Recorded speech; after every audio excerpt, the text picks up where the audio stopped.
নমস্কার সবাইকে। সবাইকে শুভ সকালের অনেক অনেক শুভেচ্ছা। বাংলা সিরিয়াল সমাচারে সবাইকে জানাই অনেক অনেক স্বাগত।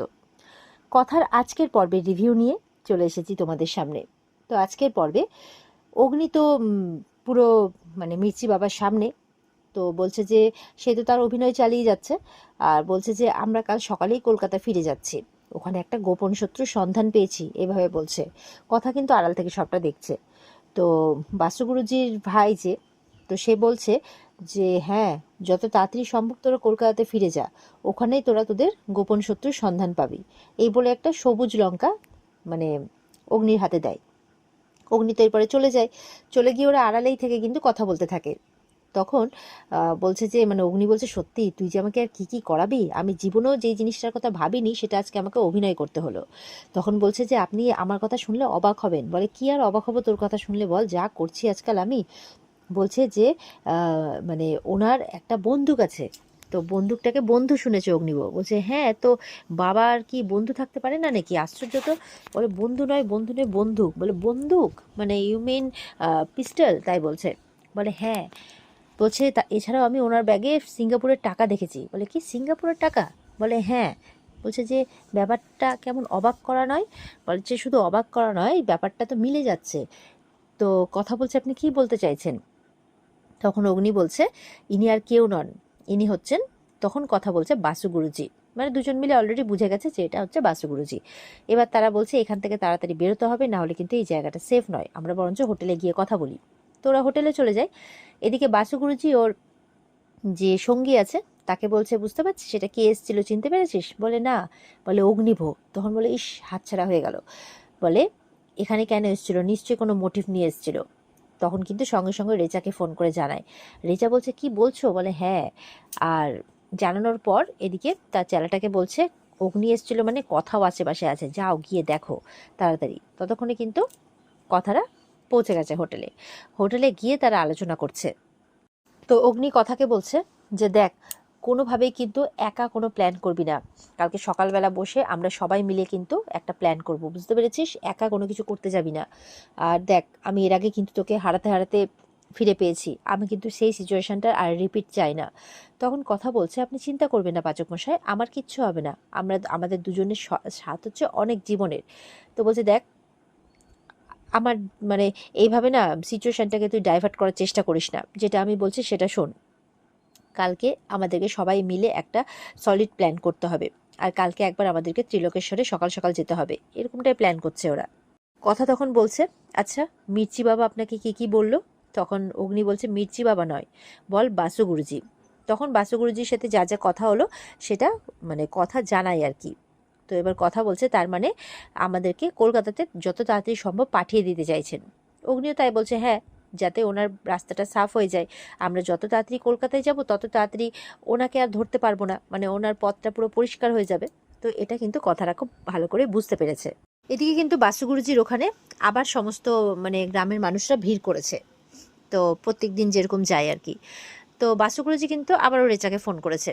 রেচা বলছে তুমি একটু খোঁজ লাগাও যে ওরা হোটেল থেকে চেক আউট করেছে কিনা, সত্যি সত্যি সকালবেলা যাবে বলছিল। যদি তাই হয়ে থাকে তাহলে তুমিও ভিড়ের মাঝে কিন্তু পালিয়ে যাও। আর ওদিকে এবার দেখা যাচ্ছে অগ্নিবেলা সব এক ঘরে বসে আছে। অগ্নি তো বাসুগুরুজির ওখানে যে গেছিল কি কি করেছে সবটা সবাইকে গল্প করে শোনাচ্ছে। আর জুনি সবার জন্য কফি বানাচ্ছে। কথা তো বেজায় রেগে যায়, তুই সকাল সকাল সবাইকে বিষটা বানিয়ে খাওয়াচ্ছিস।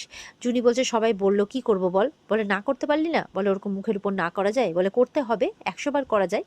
তখন সবাই মিলে কিন্তু সেই কফিটা নিয়ে খেতেও শুরু করে দেয়।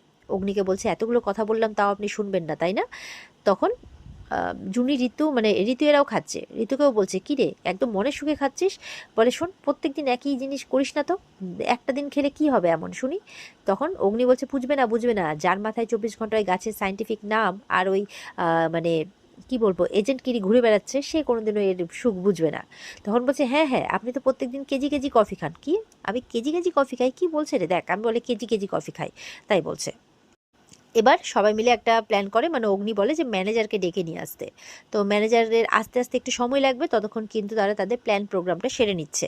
কথা বলছে যে আমাদের ওই ত্রিলোকেশ্বর মন্দিরে ওনাকে ধরাটা সবচেয়ে বেস্ট হবে। ছোটকা বলছে তাতে সাধারণ মানুষের কোনো ক্ষতি হবে না তো, মানে উনি আবার গোলাগুলি করবেন না তো? তোরাই তো বলছিলে ওনার ব্যাগে নাকি বন্দুক আছে। তো বলছে যে এই কথাটা আমার মাথাতেও এসছে, ছোটকা কথা বলছে, কিন্তু তবুও সব থেকে বেস্ট আইডিয়া হচ্ছে ওনাকে ওই মন্দিরের ওখানেই ধরা, তাই বলছে। তো সেই ম্যানেজারের লোক যখনই হোটেলে আসে, উনি কিন্তু বিনায়ক স্যারেরই লোক, তাই ওনাকে কোনো কিছু বলতে কথাদের কোনো আপত্তি নেই। কথা বলছে যে যে কেউ যদি আমাদের খোঁজ করতে আসে, আপনি বলবেন যে আমরা এখান থেকে বেরিয়ে গেছি। অগ্নি বলছে বেরিয়ে গেছি মানে একেবারে বেরিয়ে গেছি, চেক আউট? বলে হ্যাঁ।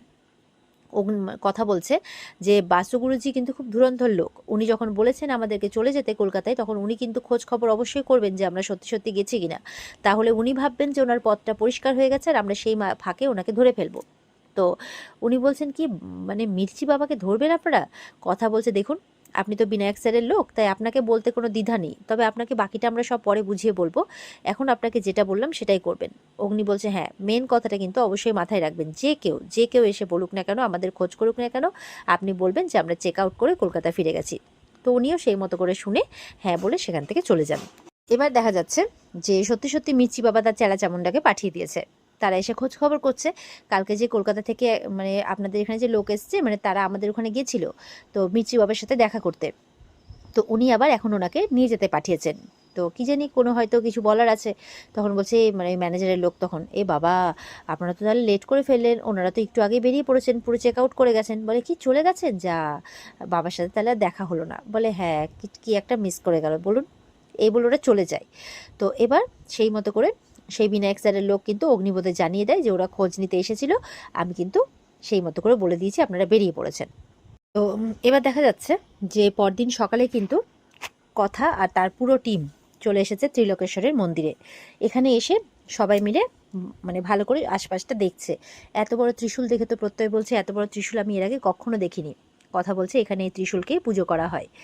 তো এবার অগ্নি বলছে আমরা এক জায়গায় জড়ো না হয়ে বরঞ্চ সবাই মিলে ছড়িয়ে ছিটিয়ে চারপাশটা ভালো করে দেখে নিই। সেই মতো করে সবাই কিন্তু ছড়িয়ে পড়ে। এবার কথার অগ্নিও যাচ্ছে, তো অগ্নি বলছে যে আমার মনে হচ্ছে যে এই আশেপাশে এত লোকের মধ্যে কোনটা যে বাসু গুরুজির লোক, এই বলে ঘুরতে গিয়ে দেখে কথা নেই। এবার তো চিন্তায় পড়ে গেছে কি ব্যাপার, কথা কোথায় গেল। কথা বলে জোরে ডাকতেও পারছে না, আশেপাশে বলা যায় না এই ভিড়ের মাঝে কোনটা যে বাসু গুরুজির লোক থাকবে বোঝা যাবে না, ধরে ফেলবে। তো এবার আশেপাশে দেখছে, দেখতে দেখতে দেখে যে মন্দিরে পুরোহিতের সাথে কথা বলছে কথা। তো এবার কথা ঠাকুরের কাছে প্রার্থনা করছে, বাবা ভোলা মহেশ্বরের কাছে, যে তুমি এই ত্রিশূল দিয়ে যেমন দুষ্টের দমন করো, তেমন আজকেই যাতে আমরা এক অপরাধীকে তোমারই মন্দিরে ধরতে পারি। তুমি আমাদেরকে সেই শক্তি, সাহস, সেই ক্ষমতা দাও যাতে আমরা সেই দুষ্টের দমন করতে পারি, যাতে সে অন্য মানুষের আর কোনো ক্ষতি না করতে পারে। এইভাবে ভোলা মহেশ্বরের কাছে প্রার্থনা করছে। তখন অগ্নি বলছে তুই চিন্তা করিস না, আমরা ঠিক পারবো, তাই বলছে। এবার কথাকে বলছে তুই দুম করে এইভাবে না বলে চলে যাবি না তো, আমি ভয় পেয়ে গেছিলাম না, আমি ভাবলাম কেউ হয়তো তোকে আবার তুলে নিয়ে চলে গেছে। কথা বলছে যে আমি আর কোনোদিনও আপনার কাছ থেকে হারিয়ে যাব না, না আমি না আপনি। এবার চলুন আমাদেরকে তাড়াতাড়ি হোটেলে ফিরতে হবে। ঠিক সেই সময় জুনিরা এসে খবর দেয় যে সেবায়েতরা নাকি এখানে আসছে। তখন অগ্নি বলছে চল চল লুকিয়ে পর দেখে ফেললে মুশকিল হয়ে যাবে। তখন সবাই মিলে একটা কর্নারে লুকিয়ে পড়ে। দেখছে যে সেবায়েতরা ওদেরই খোঁজ করছে, যে কথারা এখানে আছে কিনা খুঁজতে এসেছে। তারপর ওরা বলে যে না, আর কোনো ভয় নেই, আর আমাদেরকে কেউ ধরতে পারবে না, কথারা এখানে নেই, চল। এই বলে ওরা চলে যায়। তখন অগ্নিরা আবার সেখানে এসে বলছে দেখলি তো আমাদের খোঁজ করছে।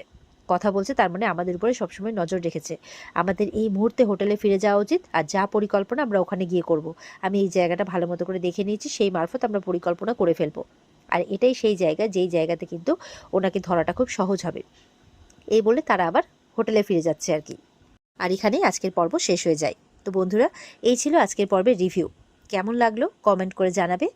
আর এই পর্বের বিস্তারিত দেখতে অবশ্যই স্টার জলসার পর্দায় চোখ রাখবে। আমাদের সাথে জুড়তে অবশ্যই কিন্তু আমাদের চ্যানেলকে সাবস্ক্রাইবটা করবে। দেখা হচ্ছে আগামীকালকে।